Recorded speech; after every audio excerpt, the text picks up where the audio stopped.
Hello my friend, today we're going through the progressions of core exercises.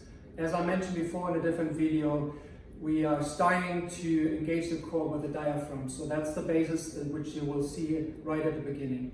So we're starting there on the ground with progressions for the anti-extension, and then later on you will see progressions of the anti-rotation. As you train, in your training, you want to have both progressions in your training included. So anti-extension and anti-rotation, you want to work both sides. And depending on where, how far you got so far or where you're starting, you want to adapt on the different levels, and then as you get stronger, move to the next level. Remember to start with the diaphragm breathing. You have to get that down first. And even in the training, I would recommend as you stretch to work on the diaphragm breathing also, because sometimes when we're stressed, we're not using the diaphragm properly. So you activate the diaphragm right before the training to get the most out of your core exercises. We're starting here with the diaphragm breathing. Breathe through the nose into your belly, past the chest. Feel the belly button raising up and coming back down as you breathe into the belly. You can also do this at the beginning of every training to ensure that you're breathing properly. Now we're doing the same thing. We're bringing the legs up in a 90-degree angle, making sure that the lower back maintains on the ground.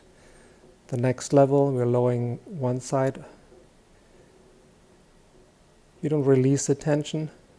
We just maintain the spine in the same position, so the lower back is slightly on the ground, and then go with one leg out, either dropping down to the ground, or then the next level, as we've seen, pushing out into the 45-degree angle.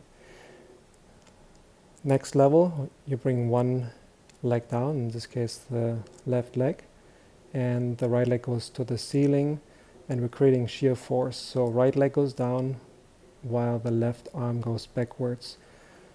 So core has to stabilize properly, diagonal, as if you would be running. Here we're bringing both legs up, so you have additional tension. Same thing, just more tension for the core.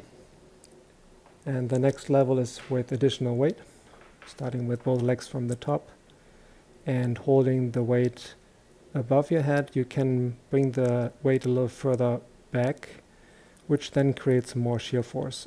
And then this is the last level where you're actually moving both arms backwards with the weight and maintain the lower back on the ground. Here we're starting the progress for the anti-rotation. We're starting with the side plank on your knees bent. As you come up, drive the hips forward, squeeze the buns. Don't extend the lower back. You want to focus on engaging your glutes, so squeeze the buns so the hips are in the right position, neutral spine. You're seeing a straight line from the legs over hips to your neck. And this is the last level where you can lift one leg up. Make sure you don't go into this position too fast. People tend to lose proper positioning. This is another anti-rotation exercise. You go in an athletic position, buttock slightly out, and then push the band out. As you push out, the resistance increases. Here's a half kneeling chop downs, also anti-rotation. You have to maintain the ability to stabilize the pelvis, the hips. And here dynamically, coming from the rotation from the hips, maintaining the lower spine stable.